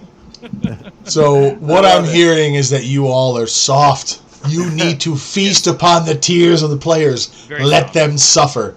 No. And I will give you my example. They Go gotta ahead. show up for the next game, dude. They gotta show up. They gotta keep going back. Yeah, but if they don't, if you don't put the fear in them, how are you going to keep them in line? You're an '80s kid, huh? Oh, 100%. Yep. I'll give you an example. So we when we had a game store in town, they got hooked up running a charity event for a guy's family. son had been a gamer. He had passed away from a disease. So I'm like, well, what am I going to do? I go, I have an idea. It's a charity event. We're all here for fun. I know what I'm going to do. I'm going to write a fucking murder dungeon where people can pay to kill the characters that are playing the game from the outside in the most horrific ways possible. And I turned it into like Saw the game show. That was my whole fucking plan. So the very first scene, the very first room, whoever pays to sit down, they've donated their money, they're playing for charity. The game starts and they're all chained up on opposite sides of each other. And the first scene of the game is like Saw, each of them trying to survive by killing the person they're attached to. And that's how the first room went. That's how I start things. Makes sense, Merwin. Damn. I get it now. Yeah. It's all coming together. No, but here's the thing. I'll tell you. We like to do day one DM tips on the show, throw shit out there and whatnot, help people be better gamers. I'm going to give you the one that I use to cover this, though. There's no winning or losing in Dungeons and Dragons. There's only different directions the story goes, right? Sometimes you want the story to go that way. Sometimes you don't want it to go that way. But the game's progression is how you deal with the events when they go either way. You build towards a story. Yeah. Yeah, it's one of the ones I like to give out all the time. And it's a good one. And I do think you need to have some risk of death to really build the drama. That was one of our topics in a prior episode as well. But I let them all. I let several of them go unconscious all the time. That happens. Like there's a very good chance that they could all die, and I try and keep that there very, very close. But then last minute, like luckily, 9 times out of 10, they'll figure it out on their own how to get out of it, and so I don't have to do a whole lot at that point, which I'm usually pretty proud of them at that point. Yeah. They get close. The fear of death is lingering. They're always asking me. It's like, oh, did you gonna fucking kill us off this episode? We were so close to dying last time. So I subtly and very effectively cover up the blatant fact that I'm trying to keep them alive. So the fear of death is there very well. You build the tension, and that's like another topic we talk about is, how do you build tension in your game? So can you give us another example of a tension builder that you've used? Rubber bands? On the balls? Share with our listeners a good tension builder. A good tension builder? Well, I think I mentioned it. The biggest one I'm proud of is they got to meet the big bad guy. The series of bad guys they're going to have to fight by the end of this campaign, early in the campaign. So that put the fear of God into them, because one of them is a tiefling, and he has trained his horns over time to grow into his own eye sockets. So his horns are growing out of his head and then into his eyes. It seems like that would be a problem. So he's completely blind, but he's walking around and looking at people. So obviously he has some sort of true sight type situation going on. He doesn't need to use his eyes to see, because he can see enough by whatever he has. Gifts. Yeah. So if his horns keep growing, can you wait him out in the game? Is time real? Yeah, is time real where you can just fuck around in the game until he just dies? You don't need time stop. You need time speed. It's speed up time. I think the world would be over well before his horns grew into his own brain. But the fact is, over time they probably will do that. But he's that much of a cultist. But so when he froze everyone, because I knew that his spellcasting modifier was going to be higher than anything that they could pass overall without a nat 20, and so I introduced him, and luckily it went according to plan. Everyone failed their saving throw, which I could not guarantee as a DM would happen, but my story relied on it, and they did. And so I got to have him walk over. He was scratching people on their chests with his fingernail and dealing damage as he walked by, doing this big dialogue piece, and it was so fucking terrifying. And then that's when he grabbed the crown, and then the tree started to petrify, and then it was a game on how to get out of the tree before it petrified you. It was pretty dope. Nice. All right, so if someone had passed that save, the story would have changed drastically. All right. There may have been a death of that party member, in all honesty. I probably would have had to kill one of them off early on, unfortunately. Interesting. But they had to pass a 19 as level 2 characters. Yeah, that's high. So 19 at a level 2, I was like, that's practically impossible. So you knew everybody was going to fail it pretty much. But that's cool. Yeah. That's cool. Nice. I like it. Yeah, all of that shit is wonderful. Well, hey, I've run my mouth a shit ton. That's what I do. You guys have any more questions you want to fire at us, or do we want to move towards story time? Well, what we can do is we can move towards story time. We're probably only going to be able to stay long enough to hear the end of the story. All right. So we are going to have to dip out, unfortunately, but it's been a blast talking with you guys. Do you have any questions for Doc or Merwin? When did you guys get started at this? The podcast or the D&D? The podcast. We're on episode 12. We've been dropping them once a week, so about 3 months Once a ago, week? I had I actually had, sorry, I had a couple of failed attempts to start one originally. I did they're on YouTube. They're horrible under Old Man Merwin, but I had a few of these with my buddies from home, but it was the quality wasn't very good. But we started it up because I loved having these conversations. That was the whole thing. So we'd finish a session and you'd shoot the shit with your buddies for a little bit, or you get together during the week for something, and you'd be like, hey, what's going to happen on Sunday, or what's going on with this, or hey, I thought about this in the game. And I always loved having those conversations. And then as I got older, and met other people that ran games like Mike here, having these conversations about how you build stuff, what are your thoughts on this, was some of the best times I had around the actual game session. So I wanted to have a podcast that was like that. My first couple of attempts started, but then when we were talking to Josh, our wonderful producer from Dungeon Studios, Hey, Josh. he had said that Hey, Josh, how you doing, buddy? How's that slot machine? Is it fixed yet? he had said that they were going to start one too. So we kind of talked about it, and here we are 12 weeks later and going strong so far, man. So that's how we got started with this. Yeah, and I guess for me, I was chronically ill. Joined Dungeon Studios because I'm trapped at home, so I could play D&D and get involved. Got involved with writing, making monsters, and then I was running all these different campaigns. Met Merwin, and the same thing. We just were always shooting the shit about D&D. I never wanted to be a YouTuber or anything like that, so I just like to show up and talk about D&D. And Josh said, "Hey, who wants to try out?" I did, and he said, "Hey, you made it, Doc," and here I am. Away we go. Yeah. Away we go. Yeah, it would appear that I seem to have a skill set, except for my inability to enunciate syllables, that is perfect for podcasting. I like to talk endlessly. I don't shut the fuck up, and I have plenty of opinions, so it works out for me pretty well. And let me ask. And I'm rude enough to stop him whenever we really need to. It's the perfect balance. Hey, let me ask you guys a question. Since our time is going to run short, we normally take a break and whatnot in the middle. But here's the thing. If you guys have a window of time, then we can skip the break, run through the stories, because I have some questions I want to ask you guys about your podcast and everything that I think would be interesting for everyone to hear, not just me. So what's your window? How many minutes you got? I would say, well, Jeremy, you go ahead and let me know. So we can go another 20, 30 minutes. Okay. Sweet. All right. Yeah. All right, then we'll that's what we'll shoot for. We'll skip the break today. So if you do got to run away, feel free to fire it up. But I'm good. Doc, you good for another 30? I'll be right back in a few seconds. You All right. go ahead with the question. I'm gonna start with a little thing.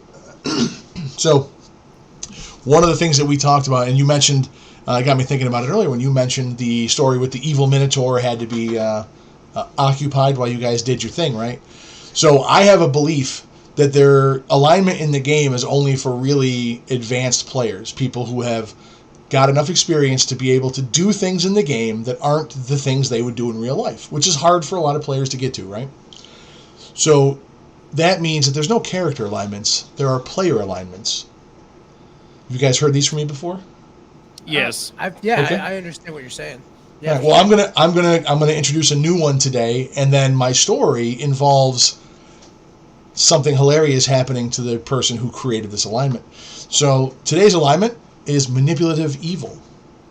This is a player who at the game makes it a point to try to manipulate events around them to turn them into the main character and, to benefit only them at the expense of everybody else. But they do it in a way that looks like gameplay and may build a good story, but ultimately is just to benefit them. I'll give you an example. So this is like a little two-part story. So I'm a young 14-year-old poor person. I grew up, in Section 8 housing, which in New York is for poor people. That's where they pay your rent for you. Old man split, didn't have much. There was when it came time to get games, like I said, I had to buy my first set of dice like it was like I was doing a drug deal, because my mom didn't want me to have them. So, you know, my buddy's older brother, who looks like Eddie Munson from Stranger Things, right? Comes over, I'm like, you got him, buddy? I got like $2. He goes, yeah, I'll take $2, because he was probably going to buy crack, but whatever. So I bought my first set of dice from him, and then I asked, it took months before my mom would let me play the game, right? Because, you know, I always thought I was going to get raped and murdered, because clearly pedophiles want to grab the 14-year-old who's 6'1" and 300 pounds. I'm obviously the first choice they're going to have. Well, if it's Buffalo Bill. Yes, I would make a nice skin suit, right? Yeah. So, Put your dice in a basket. Put your dice yeah. in the basket. When I finally got to play, I asked, like, I need books, I need a player's book, I need all this stuff. And I remember that Christmas morning when my mother gave me my one present for the year, and it was a green velvety bag with a green set of dice in it and the Wizard's Handbook. So I didn't have a player's handbook, I didn't have a DM's guide. I got those 2 books because that's what she could find and figure out and afford and everything, right? So I'm a poor kid, I've established this. We finally start playing. I'm in with my group of friends that I tell stories about all the time now, my long-term home game people. And the manipulative evil player, whose name I shall withhold from the record, says, "Hey man, do you need a ride to the game?" Gary. Fucking Gary. It's always a Gary. Gary, right? Gary. It's like, "Do you need a ride to the game today?" I would go, "Oh, well, I was going to catch a ride with everybody else." He goes, "No, I'll come pick you up early, man." "Oh, wow, thanks, buddy. I appreciate that." So he drove and grabbed me early, get in the car, and he goes, "Hey man," he goes, "I was thinking about last week, right? It was a good game." I go, "Yeah, dude, it was awesome." He goes, "Hey man, you got that +2 ring we found, right? Like a ring of protection?" I go, "Yeah, dude, it was great, man. My fucking kid's the first cool item my character's got, and I'm fucking fired up about it." He goes, "Hey, would you think about getting rid of that item? Like trading it?" I'm like, what are you talking about, man? He goes, "Well, I think my character would be better off with that item." I'm like, no, dude, it's my fucking ring. Why would I give it to your character?" "Oh, I just figured I would ask, man. I wanted to see if you would trade it or anything." Like, "No, dude, but thanks, man." He goes, "Okay." It was, "Oh, hey, I forgot. I got to stop and grab something before we go back to the house for the game." "Okay, cool." So he detours, drives like 10 more minutes, doesn't say a word to me. We pull up at Taco Bell. And he's like, "Yeah, I had to grab some food. I didn't have a chance to get anything earlier." I'm like, "Oh, that's cool." My stomach is rumbling. I haven't had fast food in months because we're poor as fuck. We pull in there, and he orders this ridiculous amount of food. And in my little brain, I'm all happy that, like, I'm going to get something. He's obviously going to buy me a burrito, right? Something, $1 burrito, something, hook me up, right? Orders all this food, gets the bag, pulls away from the drive-thru, pulls into a parking spot, pulls a burrito out. He's like, "Oh, I was so hungry. It's just, it's just so good. Oh, I like the hot sauce. You like the hot sauce?" Yeah. He goes, "So, were you not hungry because you didn't ask to order anything?" I'm like, "Oh, I didn't have any money, so, like, I couldn't get anything, and I didn't want to ask you to buy me something. That'd be kind of rude." He goes, "Oh, I didn't realize that." He goes, "Well, I'd be willing to trade a burrito for a +2 ring." That bitch. And I'm sitting there, I'm like, "We'll make it a meal and we got a deal." So he pulls through, and I get a fucking burrito meal, and we find some contrivance in the game to get a +2 ring. That's the kind of shit a manipulative evil player does. Well, let me tell you the story when he got some shit thrown back on him. It's one of my favorite ones. I call it the Tower of Psychotic Evil. I have mentioned before another player alignment from another one of our friends is Psychotic Evil, people who are wackos. And it led my friend that when he ran games, he would have all sorts of horrible, like DM versus player shit. And he'd have random shit that would kill you. One of the ones, he's like, "Oh, you all fall down a well, and as you're floating to the bottom, go ahead and roll a d20. Go ahead and roll. He rolls. He's like, "Oh, you rolled a 7? Oh, you float to the left, your neck hits a grappling hook that was stuck in the wall, you're dead. Kill your character." Oh, shit like that. Yeah, ridiculous shit like that, right? So we're playing a game. We're playing in Dragonlance, which is my favorite from being a kid. And in the setting, the wizards have to join the Orders of High Sorcery, and they have to go through a test in order to be allowed to become a wizard, like a high-level wizard, right, to get to level 5. So there's no mechanics for this anywhere in the books that we had. I think they might have them in a module that came out later, but we didn't have this stuff. So it was entirely on the DM to figure out how you were going to do this. And the Psychotic Evil player is running the game.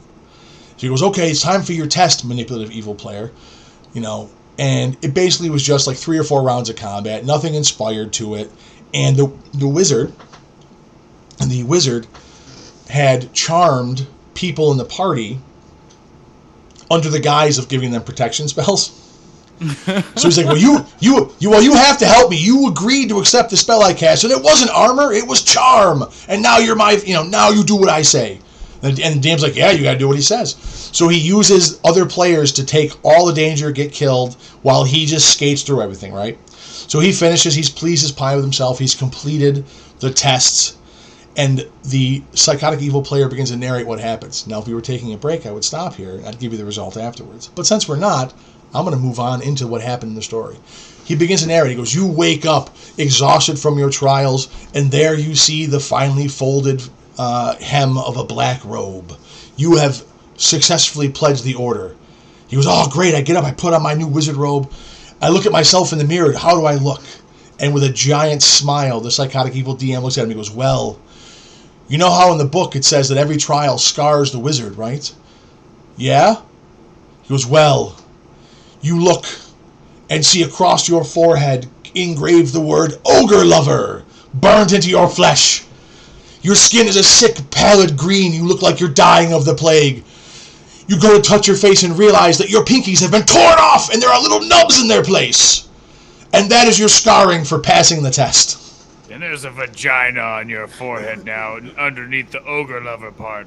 And all of us, how to dance. all of us in the room, except for the DM and the manipulative evil player, fucking bust out laughing. Because for a little bit, we all thought that this must be a joke. He's fucking with him, obviously. Why would you do these horrible things to him? A beat passes, then two, and then he goes, okay, so what really happens to me? He goes, that's what really happens to you. It says right in the rules, everyone is scarred, and these are your scars. And a literal physical brawl breaks out between these two, who are cousins, by the way. Oh, yeah, well, I have many stories where we got into fistfights over D&D. This was one of them. Spills out into the yard. They're screaming at each other. We're trying to break him up. And my favorite memory is at the very end, just in a fit of rage, the manipulative evil player looks over and he goes, you turned me into a freak! And then the DM goes, yep, I'll see you inside. Walks back in like nothing ever happened. Oh, damn. And that was the end of that campaign. Yeah, but that'll do it. Yeah, that will certainly do it. So most of you kids out there don't have to deal with that shit in games anymore because people are way too nice. I'm not. I'm an 80s kid, as Jeremy pointed out. But that's my story for today. That's my manipulative evil player alignment buying me Taco Bell to get a ring off of me. There was other shit that he would do in the game too, but that's the story I thought of for today. So, since we're not taking a break, thank you for sticking around with us. Again, remember to like, share, and subscribe. Check out our stuff on social media, dungeonstudios.co. Check out our Discord. Check out our Patreon. And check out our Kickstarter, like 45 hours left. Now, since we're in a shameless plug section in the suburb, for us, you guys are our guests. I would like to give you the floor to pimp your own podcast. Why don't you tell everybody where we can find you, what you guys do? Give yourself a shameless plug. Go ahead, Jeremy. Majizzy Pod. What's the long everywhere. version? It's just Michael and Jeremy steal your podcast. What do we do? We steal your podcast. How well? It's better, faster, hornier, stronger. Close. Lots of times. You're doing it, Jeremy. You're doing it. I'm on the spot, dude. I can do this. Where are we? Hey, Jeremy, do you have a 20-sided? Roll it. Come on, roll it again. What'd you get? It's 20. Oh, Nice! all right. First time. Dude, did you weight these dice or did I? Jeremy, keep going. So, Keep Amazon, going, Jeremy. Spotify, anywhere you listen to podcasts, you can find us. Website. We have a Patreon. Oh, we have a Patreon. These guys have a Patreon. They You have should a check that Patreon. out. But if you only can pick one Patreon, you should find ours. Yeah, ours is way better. And You don't get modules for D&D though. no, you don't. There's Although a lot I of do, you know, content you'll miss out on if you don't go to theirs. But Jeremy, this is the perfect nerd audience for one of our Patreon episodes. Mike's Drunk Adventure. Mike's Drunk Adventure. Where I actually wrote a one-shot drunk off of my ass. And I had no idea what was on it. And then I made all of my players play it. Even though I wrote it, I had no idea what it said. He also until wrote we it. played it. He also wrote it in. He also wrote it in watercolors. So that's the other. No. Part of So it. wait, so you don't remember it at all? At all? Correct, You have correct. it, but you don't remember it? Well, this is what happened.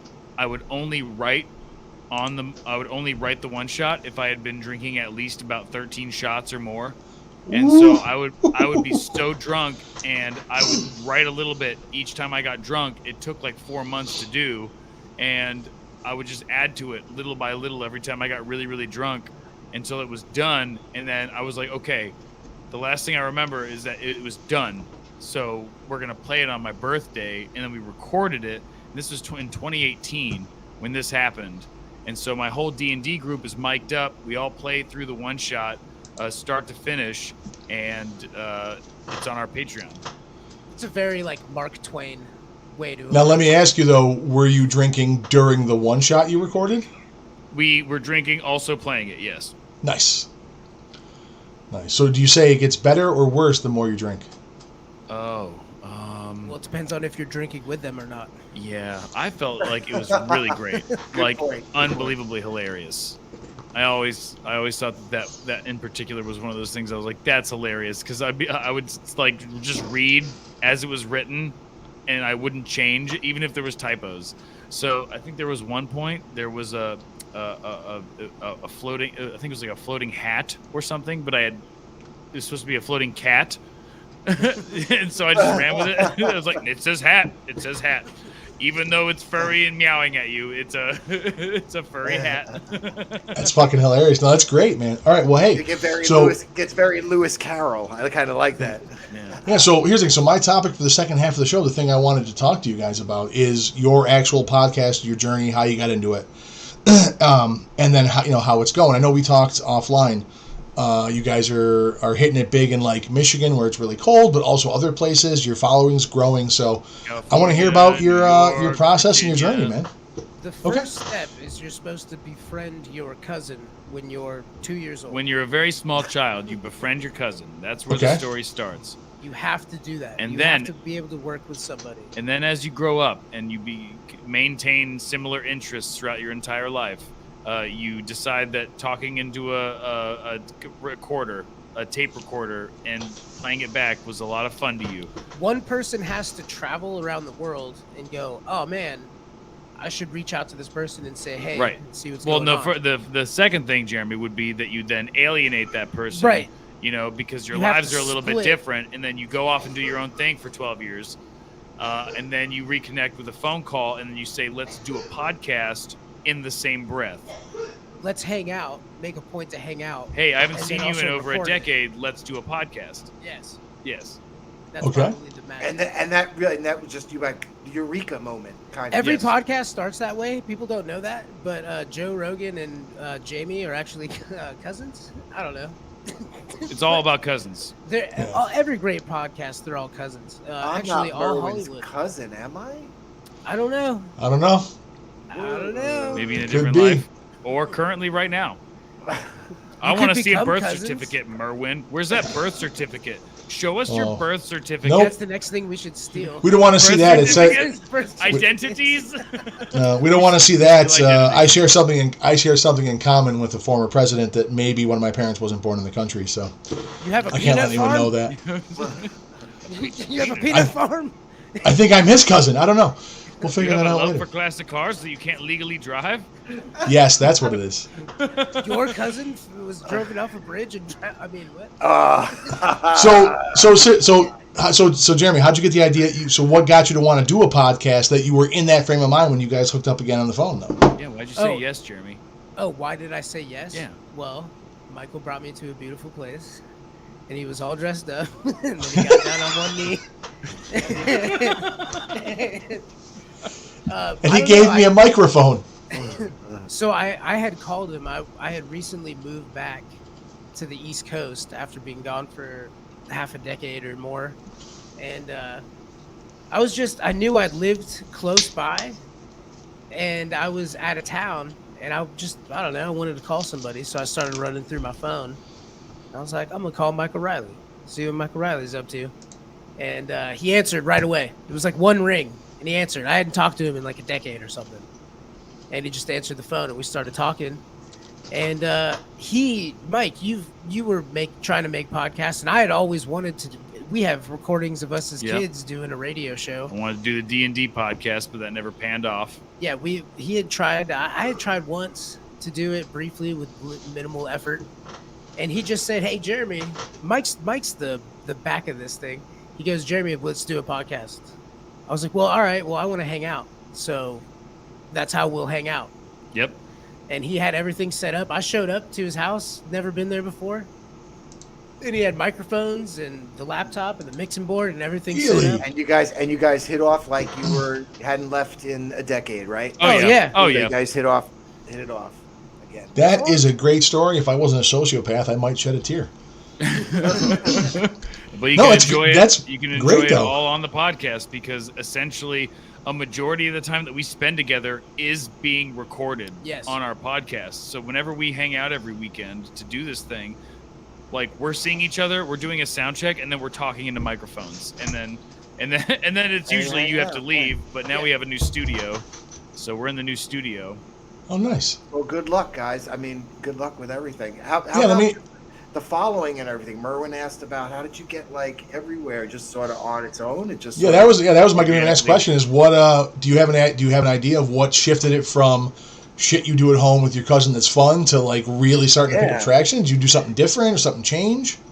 Mike, if I could answer for you, I'd say it would probably be like dedication and a childlike sense of wonder. Yeah. It's probably the best way to 100%. put it. It's probably like we already knew, right? People want to listen, and we all want to listen to each other talk about stuff, right?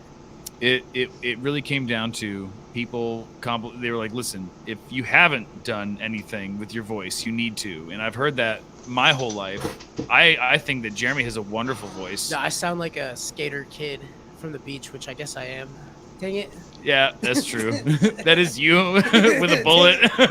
Dang it! Nailed it. But it's just something. And again, as children, we would have little radio shows that we would put on. You know, I listened to talk radio from an early age, and I always thought it was a wonderful form of media. And there's a local radio station in Florida here that has really great talk radio. So I grew up with that, with the actual radio. And then, you know, getting into, you know, just on, like as soon as the internet blew up and then you started getting, you know, radio internet, hearing from radio stations all over the country. Right. And it's just, I don't know. I'm an audiophile. I like good quality audio. I invest a lot of money in audio stuff. When we started getting Howard Stern and like Opie Anthony, we started getting radio Lex stations. and Terry Lex from and out of Terry. Texas. Yep. Jerky Boys, the Jerky Boys. Jerky Jerky Boys. I Boys. listened to the Jerky Yeah. Boys. What I is would it? listen Tim to Bob, Tim and I can't remember. listen to Monty Python sketches on vinyl. Yeah. Cheech and Chong on vinyl, baby. Cheech and Chong, Cheech and Chong. Those are great. Wherever I did go, the fish did follow. I wonder where that fish did go. Fishy, fishy, fishy. Yeah, those are great. Fish. You know, or it goes, sir, it's just a wafer thin mint. Fuck off, I'm full. I couldn't Loves eat it. another So- bite. But so here's the thing, so nothing special? You guys didn't flip a switch to have the following No. take off? Or it's just been Take plugging off, along, we doing the just same thing? We I just think- release our episodes. I think and- Jeremy said the big one, the effort. Mike, I Yeah, mean, you Mike. put in a lot of effort, Mike. There's future Mike, there's past Mike, there's future editing. There's like 6 or 7 mics, isn't there? I think there's 3. There's probably Canonly, there's 3. There's And Michael, there's future Michael, and then future Michael. Okay. and as you could probably understand because you are a doctor, is I'm trying to bring that number down. You know. Okay. One Michael. No, There's that only makes sense. one. That makes sense. He can get rather confused being multiple personalities. It can get rather Yeah. confusing when you're different time zones. I get it. I've been there. No shit. Well, that's cool. That's what I've always heard about too. Was that the consistency was the key on that, and I was hoping to steal from you guys some insight though if you had done something special to get that number to shoot up because we need more Consistency is people to listen to important. us. As soon as we started, we haven't missed a day. We're working towards building our Patreon, and I do artwork, you know, and I'll post things on Facebook and hope that people resonate enough to click on the show. And, you know, we're in, at this point, 4 different countries, you know, over half of the United States, which is pretty cool. That's So, great. yeah, Nice, it's man. pretty nice. And how long? So when did you start it though? How deep in are you? September? I think so. September. So you're only 4 or 5 months in, huh? Yeah. Oh, nice. Yeah, we were. Well, let's see. The last episode we released was episode 16, and we release every week. So that's 4 months. Yeah. Oh, no shit. Okay. Like I said, I was going through some of your old episodes, and I didn't check the dates. I wasn't sure how long they had been going on for. No, Every it's Monday. And Every so Monday. it was probably like a couple weeks before our first episode. We built a backlog. Is when I called Mike. Like I called him. We got together. We recorded a couple episodes a week. Yep. And then just built a backlog right away. And then No shit. So we've only been hanging out again Since August. Yeah. Yep. August of 2022. So when is the episode you stole from us going to be on, if I can ask? Probably nerd stuff. 4 weeks. 4 weeks. It's going to be nerd stuff in about 4 weeks is what we're going to talk about. No, 3 weeks. 3 weeks. Yeah. Keep our eyes out and let our nerds know when they tune in. But you guys can tune into you next week, though. You still have a show. Oh, actually, it would be 2 weeks from Monday. We have one episode that's going out next Monday that's done. We have 2. Cool. No, one more after that, and then this one that we're recording now. Yeah, we're recording one right Yes, after this. so it would Good be thing 2 future weeks Mike is from around, Monday. man. Good thing. Oh, yeah. Mike is All right. Well, hey. So I appreciate it, man. I've had a blast. So we're gonna move into the closeout of the show. I promised you, Mike, that I was gonna give you the full rant on why I hate Wizards of the Coast. Yes, I wanted And to know. I figured that would be perfect in our closing segment, Things That I Hate. So I fucking hate Wizards of the Coast, and let me explain to you why. It goes back years. I'll try to condense this down because I know you guys are on a time crunch, but basically it's this. I grew up in an era where the game stores were dying. There wasn't a lot of local community stuff going on. Comic books weren't that big of a deal. You had little groups of D&D people that were hidden away from each other because of a variety of reasons. So when I started playing, it was hard. Like, it was hard to find books, hard to find people. And then out came this little game in 1993, Magic the Gathering. It is one of my top 3 favorite things of all time, with Dungeons and Dragons and with video games. And there was an explosion, and all of a sudden the game stores were filled. I remember going with my home group, people I tell the stories about, the people that inspired most of the evil alignments, going, picking up packs, cracking them open, going to tournaments, hanging out with my friends, and I met people that to this day I still keep in touch with, right? It was a huge boom. I assume it's the same as it was when D&D came out in the 70s and hit the stores for the first time, right? For like 3 or 4 years, it was all we did. We loved it, right? We had all that time. And then the game kind of tailed off a little bit, started to pick back up again. And I got into it in a much bigger capacity. I was working on being an official, a judge for them. I worked at a game store for a little bit, helping to run events. I played all the time. I even tried to make the crack into what they had at the time was the professional circuit, right? The Pro Tour. And I was sadly not good enough, or maybe I didn't cheat enough. That's what I kind of learned now as I got older, right? But I remember traveling around and have all these great experiences, things that I will tell stories about forever, right?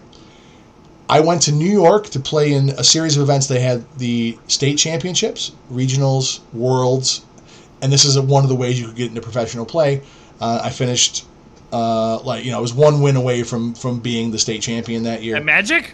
Yeah, Magic, yeah. Oh, you get that Blue Eyes White Dragon? That's Yu-Gi-Oh, but thanks for asking. But here's the thing, so I was right on the cusp of it, right? And this was at the time when the websites were starting. There was a whole community about it. I wanted to be a writer.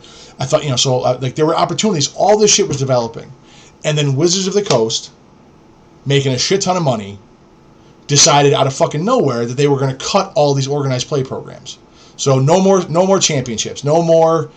They cut down the amount of paid of the Grand Prix, they called them. Nerf those, cut down the Pro Tour. And the people that had built their life and had built up this giant ecosystem that was fuel pumping money into Wizards of the Coast, they said, nah, fuck you guys, we don't care.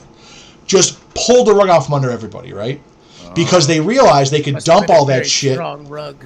Yeah. It was. But they realized they could dump all that shit on the secondary market. So places like Star City Games, Channel Fireball, right? So they let them pick up the slack so they were still selling their product. They were making the money, but all these other people in the secondary market, third party, if you will, were keeping them going, shoveling money into Wizards, and they weren't spending any money on it.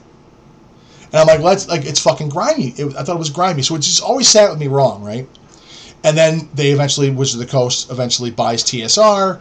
They get into D&D, and then they get the 4th edition shit. So now they fucking ruin the game that I liked. And they keep doing it, right? So there's a history of this shit where they pull it, where they screw people, and it bothers me because if it wasn't for the community, if it wasn't for game stores, if it wasn't for players, if it wasn't for that, like, they wouldn't make any fucking money, right? So they skunked everybody, right? So you fast forward to now. So I have a bit of a grudge against Wizards, and they've never gone back to what they were doing before. But Magic has made more money than it ever has. They take over D&D. They come out with 5th edition. They're making money hand over fist. Critical Role comes out. Stranger Things come out. Shoveling money into them. And this whole third-party community comes out. All these people, creators like us, websites, channels, all this shit's out there. And then they're making more money. They're making more money than they've ever made, right? And then all of a sudden, I'm talking to buddies of mine who are artists that were in the secondary economy for Magic, that were doing card alters and making money on the side, being able to have a life because of this game. And then somebody told me, hey, check this out, and they showed me that Wizards was putting out a thing called Secret Lair. You know what Secret Lair is? Is cards with alternate art that you can buy directly from Wizards instead of buying it from the artists who were already doing this. Wizards saw they were making money and said, fuck it, we're going to make the money that they were making. And then from that, it went to raising the prices. It went to undercutting the fucking local game stores. It went into screwing up organized play, canceling that shit, having the online game. So all of that shit puts, one of my favorite hobbies at risk, and it fucks an entire community of people, right? That were making a living because of them. You're going to burn your house down. I see you guys on camera fucking around. But it fucks an entire community. It's okay. It fucks an entire community of people that have built a life around supporting the game that makes them money. So, game stores are starting to struggle. They can't make money on events. People don't come in. They're fucking them. That bothers me to no end. And then I started hearing all this shit about the fucking OGL and the third-party people and what they're doing. And I'm telling you right now, they're doing the same shit here they did to Magic. Yeah, I think OG was guilty too. Fair enough. I like it.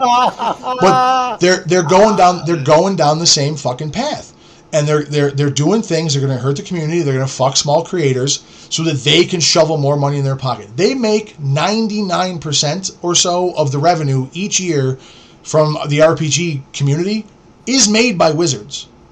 So and they got to go after the fucking and they got to go after the 1% that smaller places are making.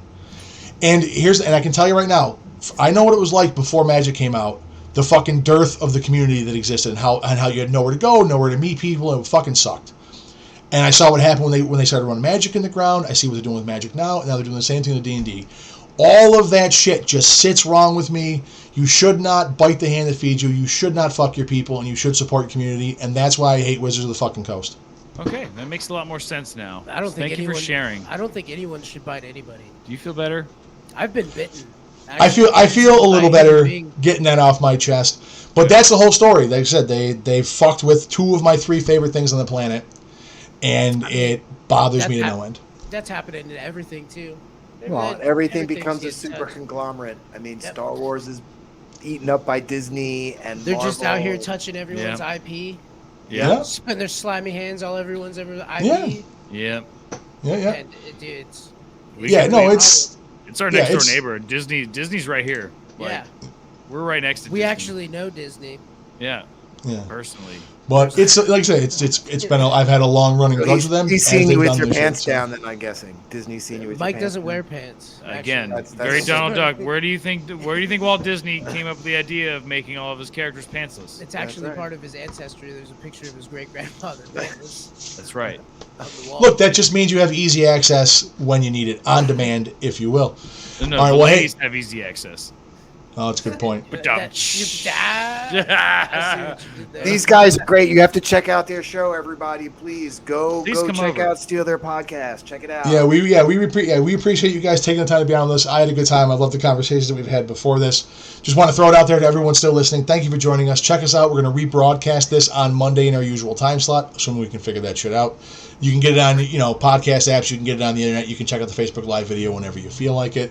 Please like, share, subscribe. Check out and support the studio. Check out Mike and Jeremy Steal Your Podcast. Not just our episode, but check out their other ones. That shit's hilarious. They're fucking funny guys. I can't recommend them enough. Go ahead and plug your site one more time. MajizzyPod.com. MJSYPOD on all the things. Instagram, Facebook, Twanter, website, Patreon. Insert website. Did you say Twanter? What the fuck is that? Twanter. Many people don't know about Twanter. Farm Bomb. Shambam. Subaduba. Grinder. That's Jeremy. Hey now.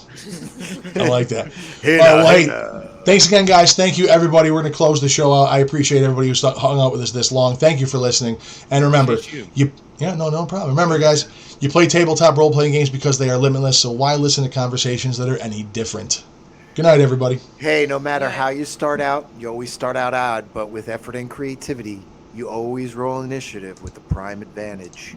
Thanks again, guys, for coming in. All right. Thank you. If Bye. you build Thank it, you, guys. they will come. Bye, Mike. Bye, Bye, Jeremy. Internet. Good night, John Boy.